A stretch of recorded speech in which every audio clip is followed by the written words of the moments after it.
Bonjour tout le monde et merci d'être venu ce soir au lieu-dit. Et je remercie vraiment toute l'équipe du lieu-dit de nous accueillir. Je sais qu'ils accueillent énormément de débats et j'encourage nos amis, nos lecteurs à fréquenter ce lieu-dit extrêmement sympathique, chaleureux et qui a un accueil intelligent avec beaucoup de réunions de cette nature.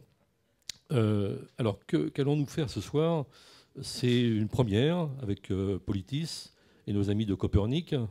On a l'intention, on a eu l'idée de faire des émissions web, en fait, qui vont donc être retransmises sur nos sites respectifs, durer à peu près une petite heure, chaque fois en invitant un intellectuel, un militant, ou quelqu'un en tout cas qui a un discours pertinent sur un certain nombre de sujets qui peut nous apporter quelque chose, de la matière, qui peut nous apporter de la réflexion.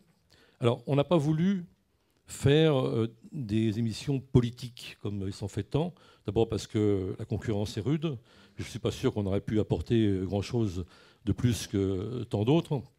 Et on n'est pas tellement avide de petites phrases et de langue de bois. Donc ce qu'on veut, c'est essayer de poser un certain nombre de questions de l'époque, du moment, et puis de voir comment quelqu'un comme Christian Laval, ce soir par exemple, envisage les choses.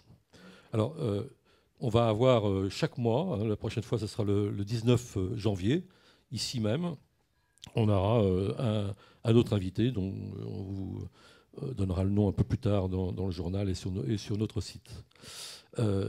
L'idée, c'est donc d'interroger un sujet, en fait. Et aujourd'hui, on a commencé, à vrai dire, par le plus simple et le plus compliqué, c'est-à-dire où va la gauche et quelle refondation culturelle pour la gauche. On est parti de l'idée que la défaite politique de la gauche avait été largement précédée par une défaite culturelle et qu'il fallait repenser les choses au fond. Ce qui n'empêche pas d'avoir une idée sur la politique immédiate. Voilà. Notre hôte de ce soir, c'est donc Christian Laval, je l'ai dit, qui est l'auteur avec Pierre Dardot de ce petit livre fort intéressant qui s'appelle « Ce cauchemar qui n'en finit pas », mais que vous connaissez encore plus et encore mieux parce qu'ils sont les auteurs d'un livre que je considère comme essentiel, qui s'appelle « Commun », et qui, il aura l'occasion, Christian Laval, de nous en dire plus, mais qui vraiment justement se situe tout à fait dans cette problématique de refonder culturellement la gauche. Voilà, j'en dirai pas plus. Je vais donner la parole à Pierre Calfa, qui, lui, pour la Fondation Copernic, va nous situer un peu plus le débat de ce soir, le thème pour en parler de ce soir.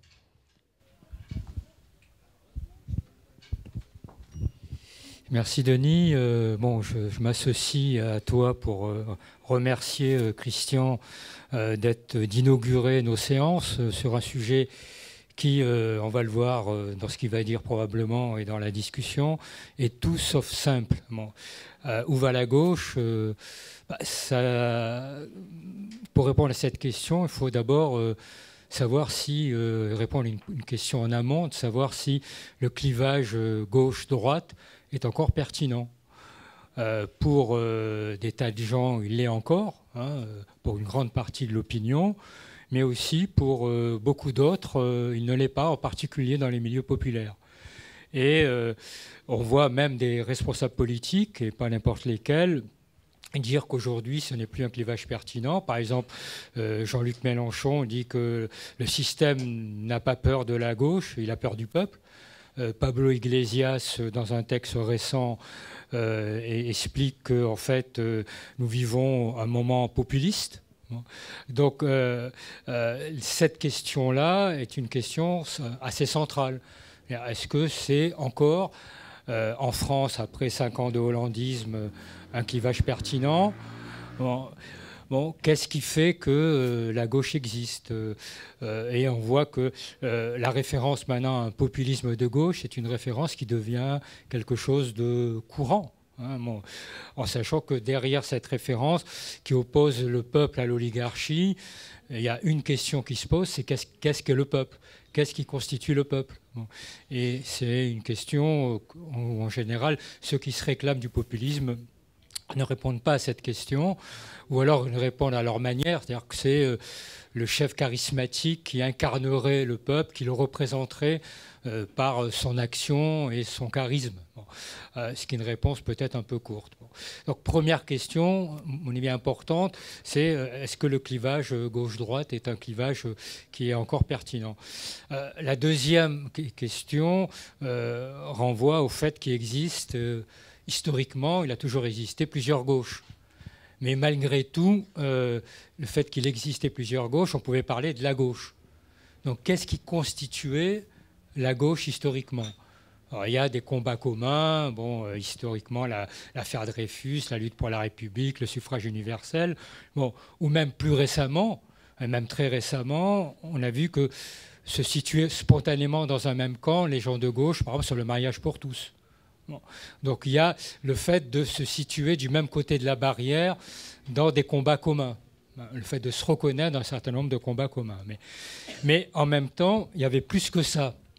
Parce que quand on regarde ce qu'ont été les stratégies de Front populaire, d'Union de la gauche, ou pour certains courants d'extrême gauche de Front unique, il y avait malgré tout l'idée qu'avec la social-démocratie, on pouvait faire un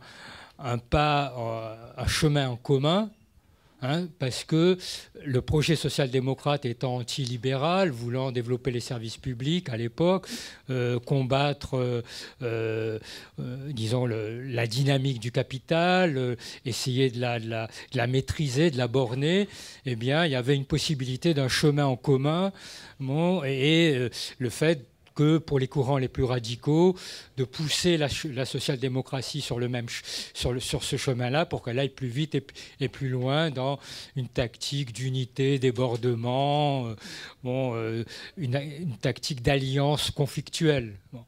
Est-ce que ça, c'est encore aujourd'hui d'actualité, alors que visiblement, bon, on n'est pas, bon, pour les courants les plus radicaux, ou même pas très radicaux d'ailleurs, sur le même chemin que le Parti socialiste ou que les partis socialistes en Europe qui se sont convertis au social-libéralisme, si ce n'est même au néolibéralisme pur et dur, comme on l'a vu en Espagne ou en Grèce ou au Portugal ou même en France, même si en France la cure d'austérité a été beaucoup moins forte. Donc, est-ce qu'on n'est pas dans la situation où il y aurait, pour reprendre la formule de Manuel Valls, de gauche irréconciliable? Donc c'est à mon avis la seconde question qu'il faut se poser aujourd'hui, c'est est-ce que le passage de la social-démocratie au social-libéralisme n'a pas clos une époque historique?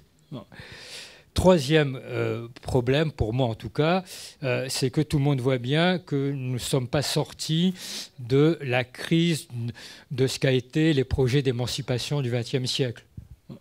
Je ne vais pas développer ça dans les 30 secondes qui me restent, mais bon, on voit bien que nous ne sommes pas sortis de cette crise-là. Et comment aujourd'hui refonder une gauche qui serait porteur d'un nouveau projet d'émancipation? Quelles sont les conditions pour faire ça? Bon, il y en a au moins une ou deux, à mon avis, qui serait la première, c'est qu'il faut qu'il y ait une nouvelle génération qui s'empare des choses. Hein. On voit, bon, quand même là, une grande partie d'entre nous, on a un certain âge. Hein, bon. Donc il faut qu'une nouvelle génération s'empare de la politique. Ça a commencé avec Nuit debout, sur la loi travail et tout. Bon, ça avait déjà commencé avant, mais avec des effets limités. Est-ce que là, il y aura des effets cumulatifs différents? Bon. Et la deuxième condition, c'est qu'il faut peut-être des formes d'organisation politique qui soient radicalement différentes de ce qu'ont été les formes d'organisation politique du passé. Bon. Donc j'en arrête là, je pense que j'ai été déjà trop long et Denis est en train de me faire les gros yeux. Merci Pierre. Donc finalement, c'est déjà une forme de question. Je ne vais pas en rajouter. On peut simplement, disons, pour résumer, est-ce que la notion de gauche est encore pertinente? Et est-ce que renoncer à cette notion ne risque pas de déboucher directement sur des formes de populisme qui peuvent avoir des conséquences et des dérives fâcheuses pour la démocratie? Alors, Christian Laval, je ne l'ai pas dit tout à l'heure, est sociologue. Vous le connaissez tous, c'est prof de sociologie à Paris 10 Nanterre. Hein, et il est l'auteur de nombreux ouvrages, en particulier avec Pierre Nardot. Et je lui donne la parole pour cette première question. Merci, merci à Pierre Khalfa, merci à Denis Siffert pour ces questions. Et merci à vous tous d'être là, et merci à Politis et à Copernic. Je crois que c'est une très bonne initiative que d'interroger au fond des problèmes qui nous assaillent. Je pense que sur la question de où va la gauche, tout le monde a en même temps sa petite idée et en même temps un immense désarroi. La question était très précise. Le clivage gauche-droite est-il encore pertinent? Ma réponse sera très simple, oui. Je pense qu'il est extrêmement dangereux de dissoudre le clivage gauche-droite dans ce brouillard du peuple et dans ces analyses fumeuses sur le populisme.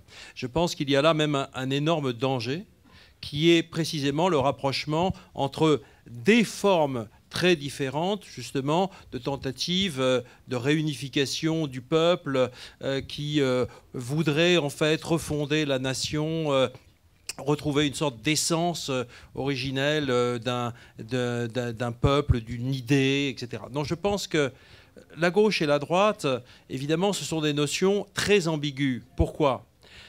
Pour une raison, je pense, assez simple.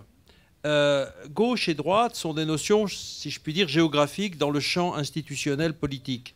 Donc on est à gauche d'un centre et d'une droite, ou on est à droite par rapport à un centre et à une gauche. Mais rien ne dit encore dans cette géographie quel est le contenu, finalement, le contenu politique porté par la gauche, le centre ou la droite.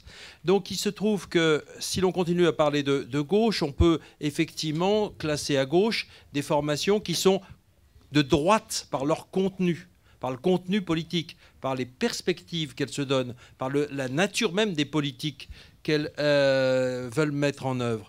Il y a des gauches de droite. Et le Parti socialiste est une gauche de droite. Pourquoi? Elle est à gauche dans le champ politique, institutionnel, mais elle est à droite par le type de politique qu'elle mène. Je pense que c'est très important de dissocier donc la notion géographique dans le champ politique et l'histoire sociale, je dirais le contenu des politiques, les perspectives. Il y a un mot que Pierre Khalfa n'a pas prononcé, un nom qu'il n'a pas prononcé, c'est socialisme. Le socialisme a réinventé la gauche par la scission qu'il a opérée dans la gauche libérale au moment de la Restauration et au moment des années 1830. Si on n'en revient pas à ça, on ne comprend rien à l'histoire de la gauche.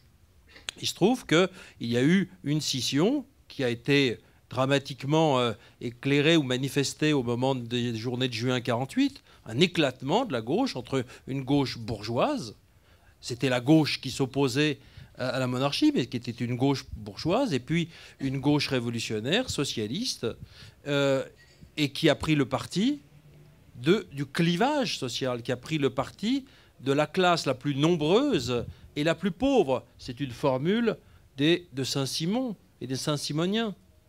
À partir de là, on voit se dessiner effectivement quelque chose de tout à fait nouveau. Il y a bien une gauche politique avec les socialistes, mais il y a une opposition très claire entre deux gauches. Et on l'a vu dans toute une série d'affrontements, 1848, 1870 avec la Commune de Paris, on l'a encore revu jouer en 1936, etc. Donc je crois qu'on est à une période où se rejoue finalement cette ambiguïté de la terminologie de gauche. Quand on parle de gauche, moi j'ai envie de dire il y a une gauche non pas social-libérale. Ce mot est encore trop gentil. Il y a une gauche néolibérale assumée comme telle. c'est celle de Hollande, de Valls, etc. Et il y a une gauche qu'on rencontre partout, une gauche sociale, celle qui était dans la rue contre la loi El Khomri, celle que l'on rencontre dans toutes les luttes contre des tentatives, des projets d'aéroports ici ou là. On la voit partout, à l'œuvre, mais dans les luttes. On la voit aussi dans des associations, des syndicats, dans des mouvances multiples, locales. Partout où je me déplace en France et partout à l'étranger, je rencontre des gens de gauche qui sont engagés dans des luttes. Donc voilà, ma réponse, c'est bien sûr que ça existe, mais il faut clarifier les contenus politiques. Alors Pierre Calfat en parlait tout à l'heure, il a évoqué la question de la refondation culturelle de la gauche. Par quoi peut-elle passer? Est-ce qu'elle peut aussi passer par ce que vous appelez les communs? Alors, d'abord, je voudrais dire quand même quelque chose sur l'actualité. Nous vivons aujourd'hui, au lendemain de l'annonce par Hollande.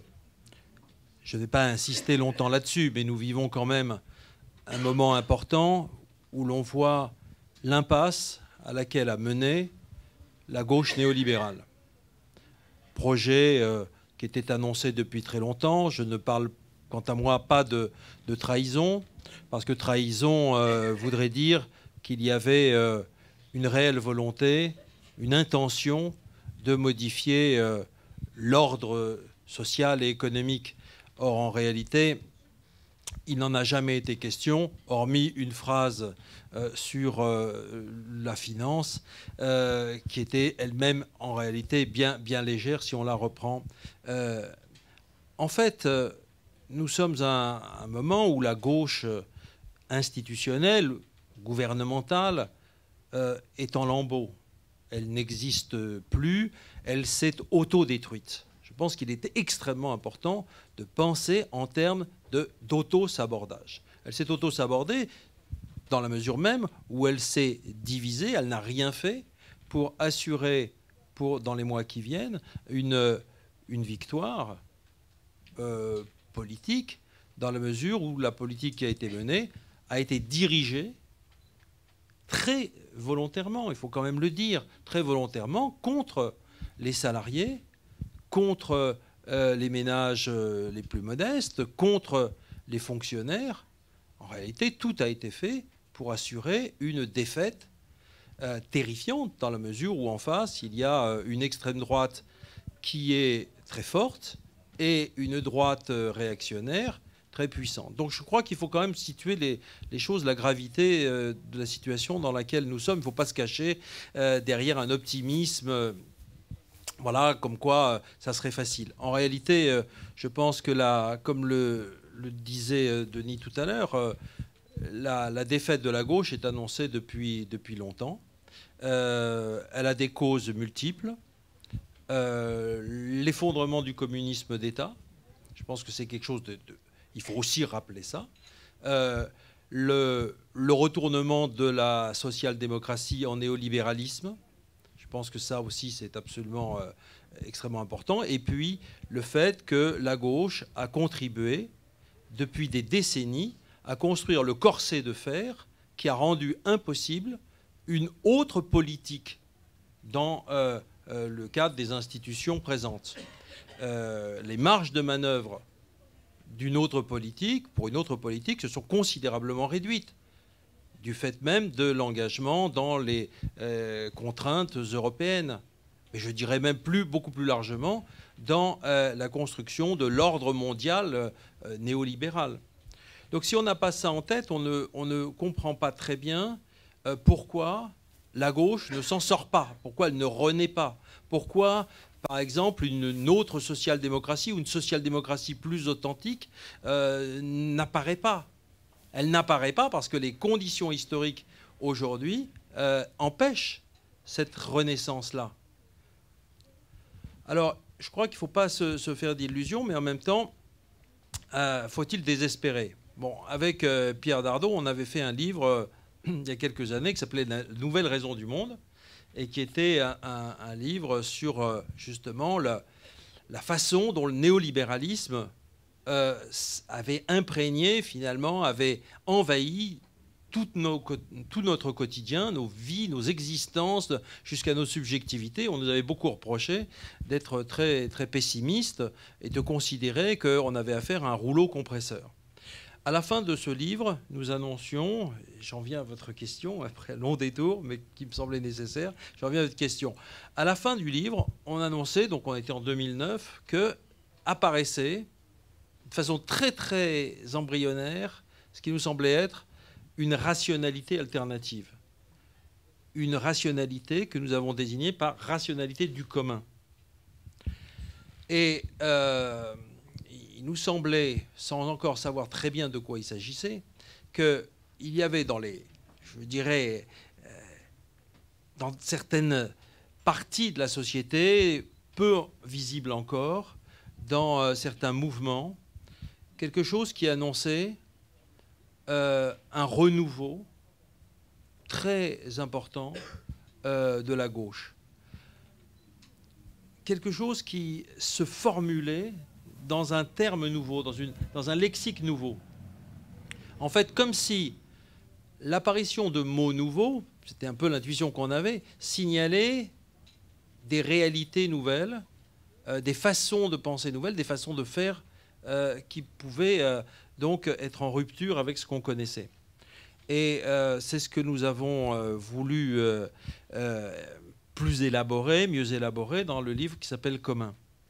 Commun, c'est le nom qu'a pris depuis quinzaine ou une vingtaine d'années, mais nous on a mis du temps à le découvrir, le nom d'une résistance, le nom de la résistance au néolibéralisme, mais aussi le nom d'une alternative dont on pourra parler ici plus longuement, une alternative, je dirais, qui porte aussi bien dans le domaine économique, sur les façons de produire, mais aussi sur une autre organisation sociale et politique. Je pense que nous avons là quelque chose qui doit être pensé comme tel, c'est-à-dire pensé comme un concept, le concept de l'alternative au XXIe siècle, et qu'il nous faut élaborer, parce que ce n'est pas un concept qui vient du haut, ce n'est pas une idée communiste éternelle, comme dirait Badiou, pas du tout. C'est quelque chose qui s'invente dans les pratiques.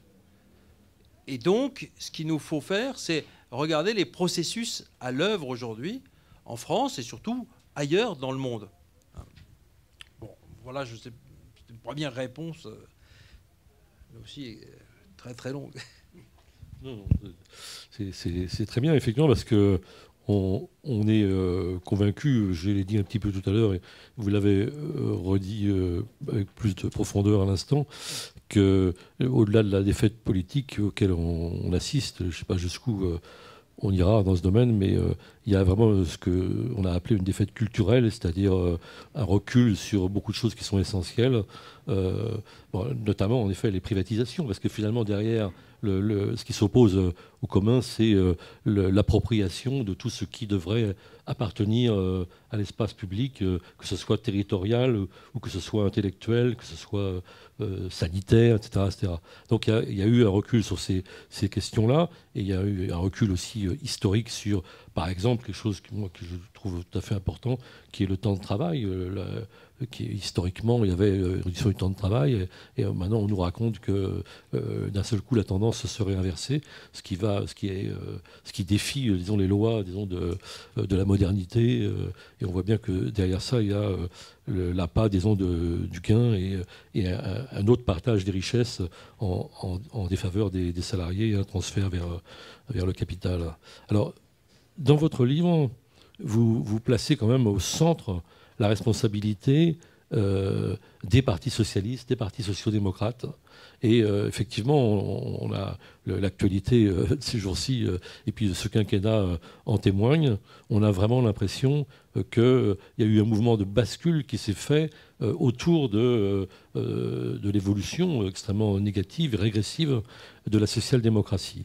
Alors, vous parlez d'une crise historique de la social-démocratie.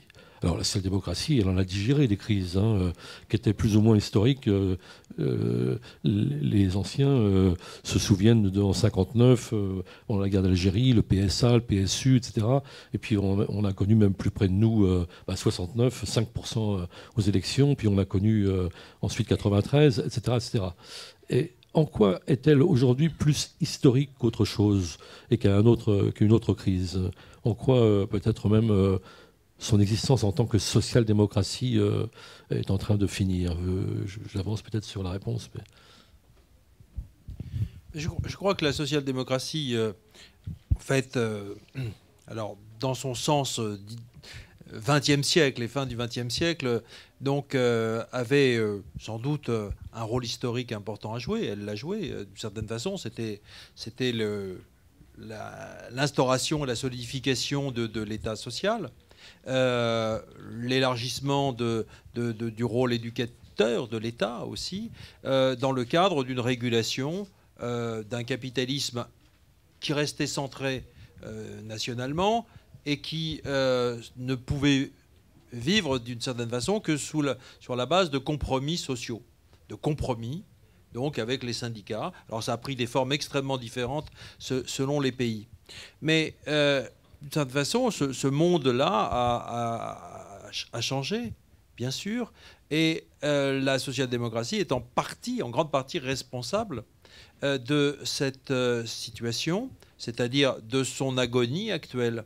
Pourquoi ? Parce qu'elle a contribué à construire, pas seule bien sûr, un ensemble de contraintes, ce que nous appelons un système juridico-politique économique qui, comme je le disais tout à l'heure, a réduit progressivement ses marges de manœuvre, au point que la seule politique finalement qu'elle a pu adopter, c'était soit une politique, je dirais, sociétale, c'est-à-dire ce qui n'est pas rien, mais sur le plan socio-économique, elle n'a pu avoir aucune marge, n'a plus eu aucune marge pour modifier de façon relativement forte, finalement, la situation d'inégalité, l'équilibre ou le déséquilibre plutôt entre les classes, etc. Mais pour une raison très simple, c'est quoi ce système juridico-politique économique que nous appelons néolibéral? C'est au fond un ordre fondé sur la concurrence qui suppose que chaque gouvernement mène une politique dite de compétitivité. C'est-à-dire qu'elle s'inscrive dans cet ordre de concurrence en donnant aux entreprises les moyens d'agir dans le cadre de la mondialisation et plus encore de faire en sorte que l'ensemble de la société se plie en quelque sorte à cette logique de concurrence. La compétitivité est devenue un principe quasi constitutionnel, y compris pour la social-démocratie. Et quand en janvier 2014, Hollande a fait ce supposé virage vers la compétitivité avec son pacte de responsabilité, etc., il n'y avait que logique. Il n'y avait qu'un choix logique, nécessaire même de son point de vue, puisqu'il avait accepté l'ordre dans lequel il voulait s'inscrire. La social-démocratie, en fait, elle a deux handicaps. D'une part, elle est devenue, mais depuis très longtemps, une organisation politique nationale. Elle a rompu avec toute tradition internationaliste. Et deuxièmement, elle s'est pliée à l'ordre néolibéral qu'elle a contribué à façonner. On le voit très bien en Europe. Ce qui fait le lit aujourd'hui, il faut quand même le dire aussi, ce qui fait le lit de l'extrême droite, du national-populisme xénophobe qui ravage l'Europe, mais le monde entier aujourd'hui, ce qui fait le lit, c'est le fait que la gauche a contribué au néolibéralisme. Cessons même de parler de social-libéralisme. Ce mot est faux. Ce mot est un mensonge. Il n'y a pas de social-néolibéralisme. Ce n'est pas vrai. Il n'y a qu'un néolibéralisme. Ça, c'est un argument encore pour dire qu'il y a des formes d'accommodement, etc. Non, le néolibéralisme de la gauche a ouvert la voie, par exemple, au projet de Fillon. C'est la loi El Khomri qui a débroussaillé la piste, qui a été beaucoup plus loin que le gouvernement que Sarkozy. Et c'est par là que s'engouffre la droite. C'est la gauche social-démocrate qui permet finalement la radicalisation du néolibéralisme. Il faut quand même le dire, ça. À un moment, il faut le dire, que ce n'est pas simplement un rempart. Ce n'est pas un rempart, c'est au contraire des brèches. La social-démocratie ouvre des brèches. La loi Hartz IV en Allemagne de Schröder a ouvert des brèches pour toute l'Europe. C'est cette loi allemande de Schröder qui a fait que partout, les sociodémocrates ont dit « Regardez l'Allemagne, regardez ce qu'ils ont fait, il faut les imiter. Parce que si on ne les imite pas, on perd des parts de marché. » Et ainsi de suite. Dans notre bouquin qui s'appelle « Le cauchemar qui n'en finit pas », moi je trouve que c'est parfois on dit c'est un titre sinistre, etc. Mais je trouve que c'est... Moi je trouve que c'est le... Enfin, encore aujourd'hui, je me dis, mais c'est vraiment ça, quoi. Quand on entendait les candidats aux primaires, on se disait, je me disais, merde, on a trouvé un bon titre, parce que c'était vraiment ça. C'était vraiment ça. La surenchère néolibérale. Mais je suis désolé, la surenchère en coulisses, ou avant, elle avait été préparée par le quinquennat. Hein. Voilà. Est-ce que c'est une crise historique? Oui, c'est la fin. Je pense que c'est la fin de la social-démocratie. Enfin, elle pourra se survivre comme ça. Mais comme projet politique, c'en est fini. Je crois que partout, on le voit en Espagne, on le voit en Italie. Je pense que les électeurs de gauche, assez désespérés, se rendent compte qu'il n'y a plus justement rien à attendre d'une formation politique, qui n'ont plus d'espace, qui se sont finalement bloquées elles-mêmes, hein, et qui n'entendent surtout pas remettre en cause le cadre qui serait la seule condition de retrouver des marges. Alors dans cet ouvrage, Ce cauchemar qui n'en finit pas, vous évoquez le néolibéralisme comme une sorte de grand parti unique mondial, et vous occupez les gauches de gouvernement. Et puis à la fin de cet ouvrage, je ne vais pas raconter toute la fin, mais à la fin de cet ouvrage, vous glissez un petit chapitre sur les alternatives. Et vous évoquez assez rapidement Podemos, Syriza, etc. Et quand on lit ce chapitre, on se dit, mais alors, comment est-ce qu'on atterrit de toute cette réflexion, de tout ce développement? Comment est-ce qu'on reconnecte avec ce qui est en fait la vie politique un peu pratique de tous les jours? Je crois qu'à la fin, on donne beaucoup d'importance à des processus, des formes de lutte qui, en France, mais surtout à l'étranger, qui se réclament justement d'une gauche de base, si je puis dire, d'une renaissance de la gauche par la base, et qui n'est pas contradictoire avec une refondation ou un renouvellement des formes politiques. Nous, on n'est pas du tout sur une ligne mouvementiste, si vous voulez, où on opposerait mouvement et puis d'autre part champ institutionnel. Ce qui se produit aujourd'hui, je pense, dans de nombreux pays, c'est une articulation nouvelle entre justement des créations institutionnelles de base, des coopératives, des occupations de lieux, je pense en Espagne ou en Italie ou en Grèce, à des occupations de cliniques, de centres sociaux, etc.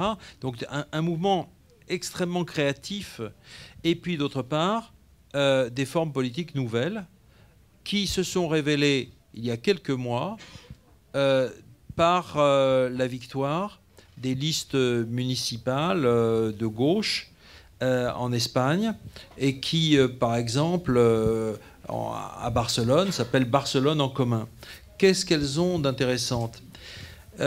Ces formes politiques nouvelles donc s'appuient d'une part sur des associations de lutte, en particulier la fameuse association dirigée par Ada Colau, qui était une association contre l'expropriation de leur logement de ceux qui ne pouvaient plus payer leur retraite, des assemblées de quartier et des coopératives.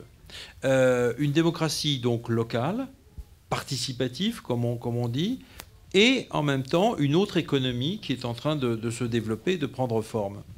Ces victoires municipalistes, ce nouveau municipalisme-là, je pense, surmonte l'opposition entre mouvement d'un côté et politique institutionnelle. Comment ? Eh bien, par une pratique qui est extrêmement intéressante, qu'on devrait étudier de près, qui est une pratique de confluence. La confluence, c'est le travail qui est fait pour unir, pour associer des gens qui ont des traditions différentes et qui interviennent dans des champs différents. Donc, ce sont des associations qui luttent, comme je l'ai dit tout à l'heure, sur la question du logement, sur la question de la santé ou sur la question de l'éducation. Et puis, d'autre part, des partis ou des syndicats plus traditionnels. Et puis, des gens qui veulent créer, qui entendent créer donc, des formes économiques différentes. Je crois qu'il y a là tout un bouillonnement, tout un foisonnement qui se reconnaît, et on en revient à votre première question, qui se reconnaît dans le concept de commun. Barcelone en commun, c'est le nom de la liste victorieuse d'Ada Colau. Mais cela a un sens très profond. Ça veut dire que, si vous voulez, on ne peut plus faire de la politique de la même manière. Ce qui est remis en cause, c'est la forme parti. C'est la forme parti. Je pense qu'on ne s'est pas encore suffisamment penché sur les blocages que la forme parti traditionnelle a introduit dans ce qu'on appelle la politique, dans l'activité politique. On a confondu jusqu'à présent le parti et l'activité politique. Or, ce qui est en train de se produire dans ces pays-là, dans ces villes-là, c'est la démonstration que l'activité politique ne se résume aucunement à l'engagement dans un parti. Et au fond, si on regarde un peu l'histoire, on se dit que les partis, finalement, sont des créations historiques relativement récentes, de la deuxième moitié du 19e siècle. Ça fait 150 ans. On a l'impression qu'il y a toujours eu des partis, mais ce n'est que très récemment que des partis ont été créés, et en lien avec la forme État.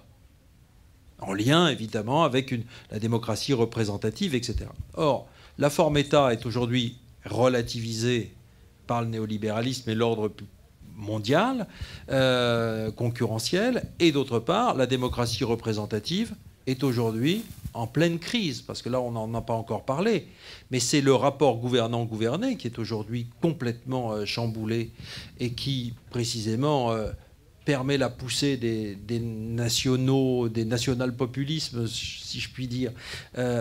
Donc, pour répondre à la crise de la démocratie représentative aujourd'hui, il y a deux options. Il y a deux grandes options qui se présentent. La forme autoritaire, qui aujourd'hui est plutôt dominante. Quand on voit l'admiration d'un certain nombre de gens à droite, mais aussi malheureusement à gauche pour Poutine, il y a de quoi être très inquiet, vraiment très inquiet, parce qu'il y a là évidemment le danger du sauveur suprême. Le populisme, c'est ça, c'est le fait que face à la situation d'un déclin, d'un diagnostic de déclin national, la solution qui se présenterait reposerait sur la victoire d'un seul homme. Donc ça, c'est une solution, une option qui se présente. L'autre option, c'est celle qui se développe donc dans de nombreux pays, et je pense qu'elle se présente aussi, elle se développe aussi en France, c'est celle d'une recomposition de la démocratie, une redéfinition de la démocratie comme démocratie radicale, qui consiste en ce que dans toutes nos activités, les plus ordinaires, si je puis dire, nos activités professionnelles, associatives, etc., nous fassions repartir, au fond, des formes démocratiques authentiques qui veulent que, précisément tout ce qui nous concerne, tout ce qui nous affecte, soit décidé en commun. Car commun ne veut pas dire autre chose que le fait que nous ne sommes obligés que parce que nous avons participé à l'élaboration des règles, des mesures qui nous affectent.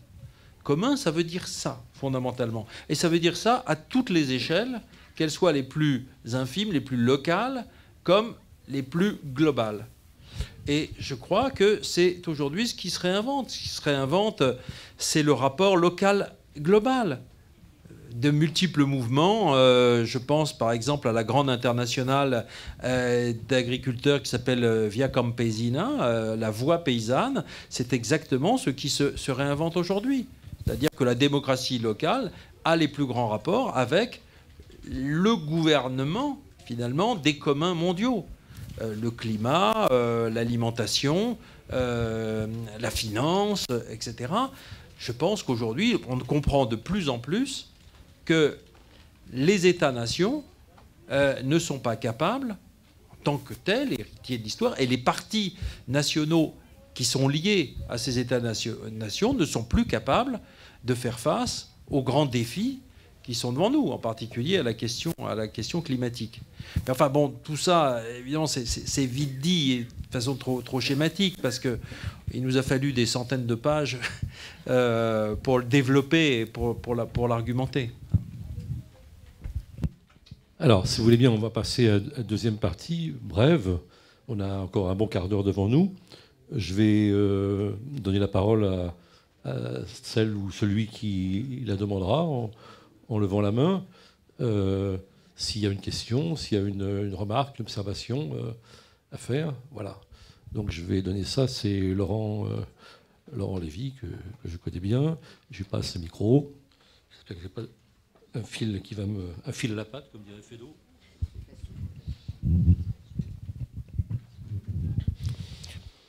Oui, bonsoir.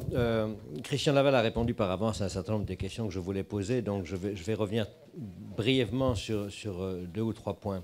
D'abord, je crois qu'il faut faire très attention au mot social-démocrate. Valls n'est pas social-démocrate, voilà. La social-démocratie, c'était Engels, c'était Kautsky, c'était Rosa Luxembourg, c'était Lénine. Ça, c'est des sociodémocrates. À la limite, Léon Blum est un social-démocrate. C'est-à-dire des gens qui se proposent une voie juste ou erronée pour sortir du capitalisme. Et je pense que dire du Parti socialiste qu'il est un parti social-démocrate, c'est soit lui faire beaucoup d'honneur, soit faire beaucoup de déshonneur à ce qu'a été la social-démocratie. Ensuite, où va la gauche? Bon, on a compris, elle va à la catastrophe. Hein. Mais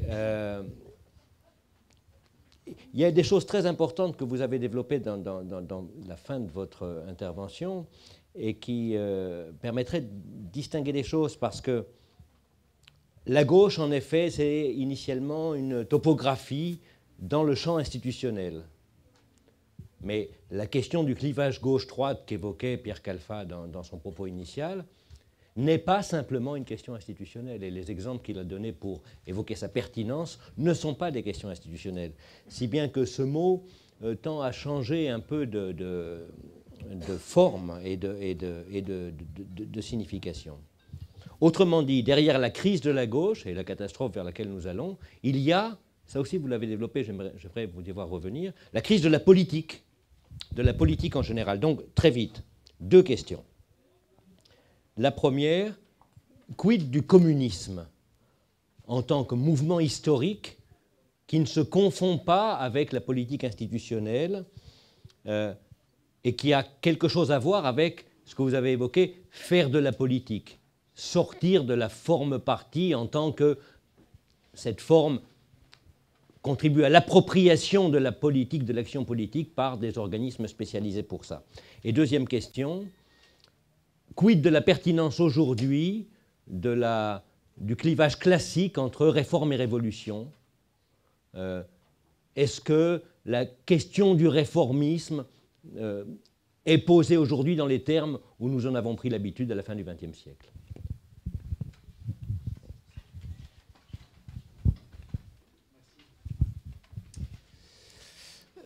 Ma question concerne la relation entretenue non tant entre la gauche et le néolibéralisme, mais davantage entre la gauche et l'ordolibéralisme. Pensez-vous que cette gauche que vous appelez de vos voeux, et qu'a priori nous appelons de nos voeux, soit susceptible d'émerger dans le cadre de la construction européenne intégrée actuelle et, à plus forte raison, sous l'égide de la monnaie unique? Alors, est-ce qu'il y a une autre question? Non? Là-bas. On peut passer le micro vers le fond de la salle.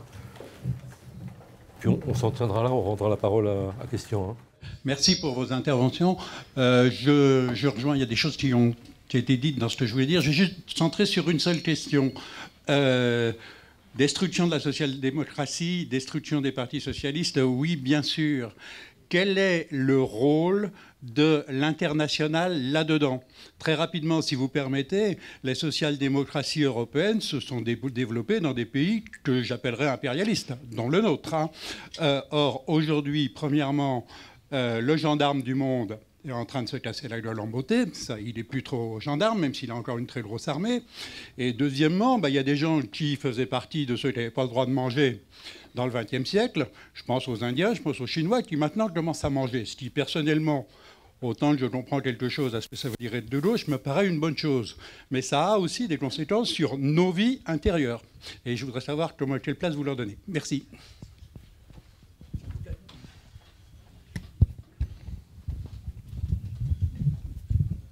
Voilà, bon, on va redonner la parole à Christian Laval qui va répondre à toutes ces questions.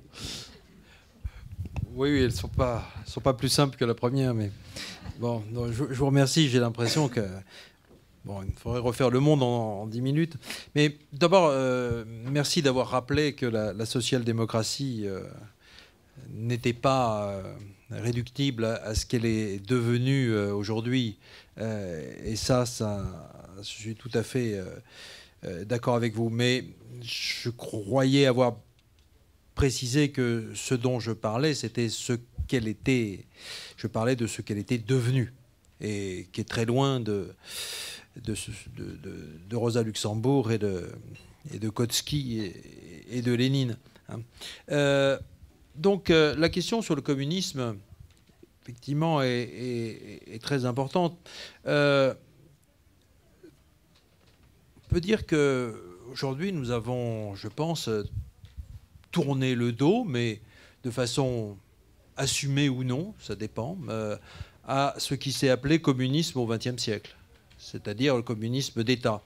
Pas totalement, parce qu'il suffisait d'entendre certaines réactions à la mort de Fidel Castro pour se demander jusqu'à quel point, finalement, le bilan avait été tiré d'une certaine forme de communisme.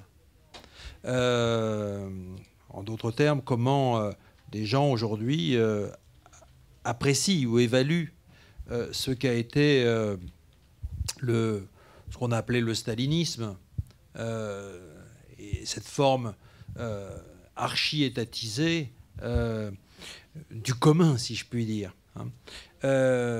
Donc je pense que la grande difficulté que nous avons, c'est celle d'assumer le fait que ce qui s'est appelé communisme au XXe siècle était un régime monstrueux, totalitaire et criminel. Et que l'enfermement, les massacres qui ont été commis à l'encontre de masses entières de population, pas seulement des écrivains et des révolutionnaires, mais ceci est quelque chose qui est très difficile, je pense très difficile pour toute la gauche. Je veux dire que c'est quelque chose qui doit être repensé sans cesse, comme dans ses causes, dans ses processus historiques et dans la façon dont on s'en sort. Hein. Bon, ça c'est le point. Dans le communisme, il y a autre chose. Il y a justement un mouvement qui a mis commun en première place, comme perspective. Communisme, ça veut dire, finalement, qu'une société devrait s'organiser sur le commun. Et je pense qu'il y a donc, dans ce sens-là, très, très originel, si je puis dire, quelque chose à retenir, parce que ce n'est pas non plus tout à fait un hasard si les nouvelles formes politiques, les nouvelles formes politiques émergentes aujourd'hui se réclament de commun, et dans un sens peut-être qui nous permettrait de renouer avec les aspirations premières, par exemple, de Marx ou d'Engels, dans la façon dont ils avaient d'envisager la société future. Et Marx et Engels n'étaient pas les premiers, c'était eux-mêmes des héritiers. Nous insistons beaucoup dans nos ouvrages sur le fait, et en particulier dans le livre que nous avons consacré à la pensée de Marx, 815 pages, mes souvenirs, donc il faudra aussi que vous ayez du temps devant vous. Si c'était question du temps, on n'en a pas parlé pour lire ça. C'est ce qu'on essayait de montrer, c'était justement Marx et Engels étaient les héritiers d'une pensée de l'association. Et l'association, c'était le grand terme des socialistes à partir des années 1820. L'association, c'était à la fois une formule, je dirais, micro, qui concernait des unités de production très, très spécifiques, mais c'était aussi une forme générale de société. C'était même une forme du monde, puisqu'il était question de l'association universelle des producteurs. Donc il y avait quelque chose qui était extrêmement important, qui était lié d'ailleurs à l'imagination politique, dont on n'a pas eu le temps de parler. L'imagination politique, c'est ce qui était au fondement, au principe même de ce communisme-là, et évidemment lié à des pratiques politiques particulières. Donc, en ce sens, on ne peut pas renier, nous ne renions pas donc ce communisme-là. Hein. C'est-à-dire un mouvement qui essaie de penser une société non pas sur la base de la concurrence, mais sur la base de la mise en commun. Notons également, mais il faudrait encore beaucoup, beaucoup de temps, pour dire que le communisme dit scientifique a évidemment à être réinterrogé quant à la science qu'il prétend, qui prétend justement le fonder. Le communisme a pris dans l'histoire de multiples autres formes, en particulier des formes religieuses qu'il faudrait là aussi interroger. Bon, réforme et révolution, je pense que la question qui se pose aujourd'hui, c'est repenser la révolution. Repenser la révolution, nous lui donnons une définition tirée de Castoriadis et qu'il tirait lui-même du philosophe français Merleau-Ponty. La révolution, ce n'est que, disait Merleau-Ponty, que la réinstitution d'une société. Le moment où une société se réinstitue, se redonne des institutions nouvelles. Castoriadis, lui, pensait qu'on devait définir la révolution comme un moment d'auto-institution de la société. Ce que nous montrent les pratiques que j'ai rapidement évoquées dans plein de domaines, c'est que cette institution ou réinstitution de la société, elle n'attend pas le grand soir. Cette réinstitution de la société, elle s'opère comme un processus dans des pratiques. C'est précisément ce que tous les gens qui, aujourd'hui, entendent instituer des communs font. C'est-à-dire que, d'une certaine façon, ils se mettent déjà dans la situation de créer des conditions d'une autre société. D'où le fait que ce n'est pas tant l'opposition réforme-révolution qui importe, mais un processus de développement de formes nouvelles dans la société qui prépare éventuellement un basculement dans une autre forme, une forme générale où les communs seraient la forme dominante de la production et de l'organisation de la vie sociale. Donc je pense que c'était un peu le sens de votre question. Il me semble qu'aujourd'hui, il y a un déplacement de cette opposition réforme-révolution qui d'ailleurs était liée à des formes de partis. Il ne faut pas oublier que la scission dans le Parti socialiste, les scissions qui ont lieu entre 1919 et 1921 dans tous les partis sociaux-démocrates sont liées à cette opposition de la réforme et de la révolution. Mais je pense qu'on a passé ce moment très largement. La gauche, oui, la gauche néolibérale, évidemment, elle est néolibérale, non pas, je dirais, par intention ou persuasion, mais elle est néolibérale parce qu'elle s'inscrit dans un ordre néolibéral. C'est ce que je voulais dire. Tant que elle s'inscrira dans cet ordre-là, en particulier dans l'ordre constitutionnalisé de la concurrence imposée par l'Union européenne, elle n'aura aucun moyen de faire autre chose que ce qu'elle fait. Donc, briser le cadre, c'est ce que je voulais dire. Briser le cadre est une nécessité politique pour des forces qui veulent précisément être autre chose que des forces de gestion de l'ordre. Donc, la question qui se pose est la suivante. Là aussi, deux options. Soit développer une politique nationale par soustraction de l'Union européenne et de la monnaie unique. C'est la grande tentation aujourd'hui d'une grande partie de la gauche dite critique ou radicale. Soit une perspective qui serait celle de la refondation de l'Europe sur des bases démocratiques.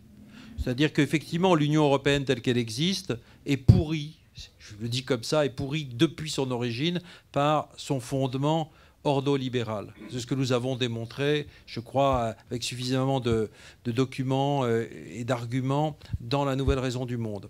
Donc, il n'y a aucune chance de redresser l'Union européenne. Là, je m'oppose tout à fait, et Pierre Dardot est d'accord, je crois, sur le fait que nous nous opposons aux tentatives de redémocratisation de l'Union européenne. Les tentatives de Varoufakis, par exemple, nous semblent vaines de ce point de vue-là.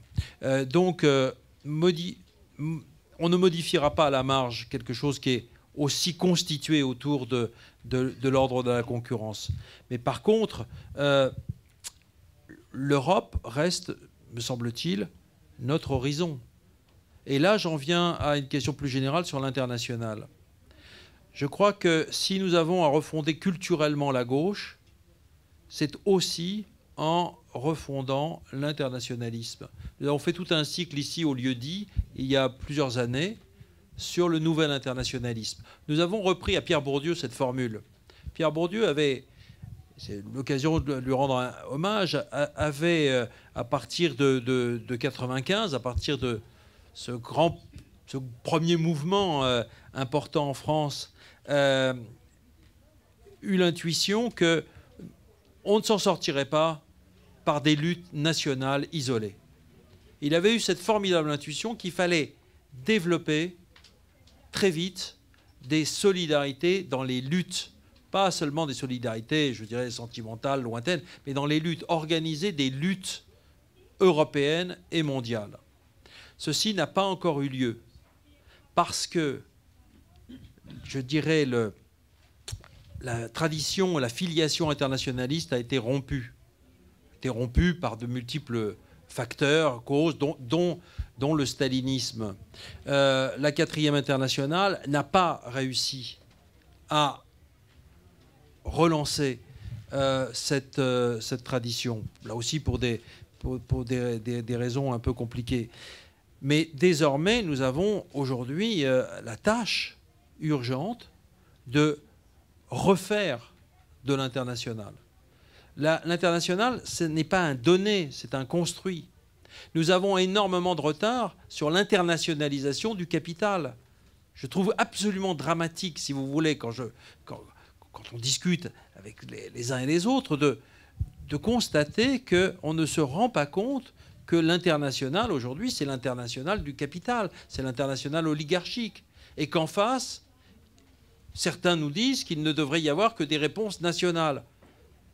Il faudrait qu'un pays se détache du reste du monde, se décroche.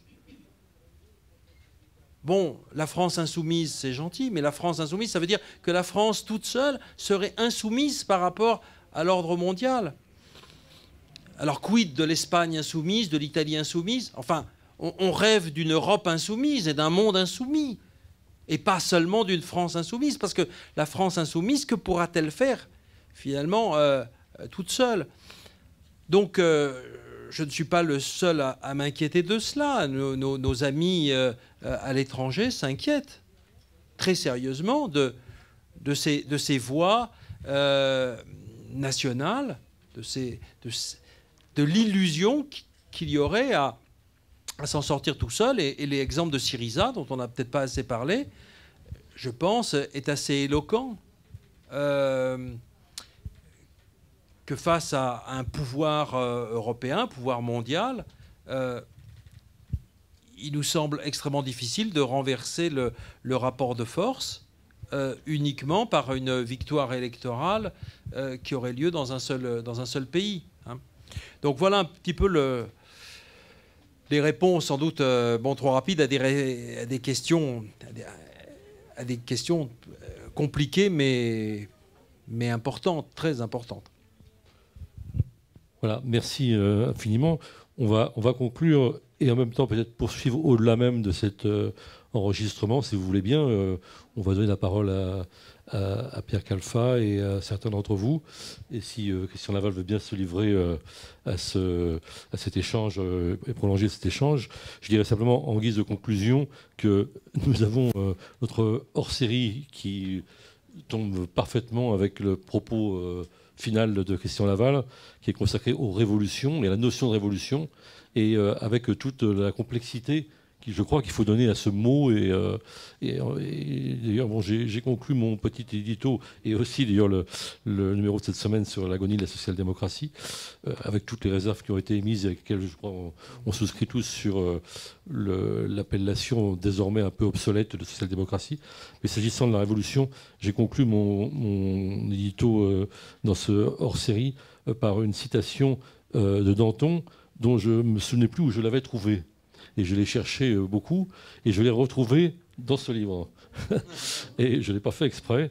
Et cette citation, qui est très belle, c'est on ne supprime bien que ce qu'on remplace.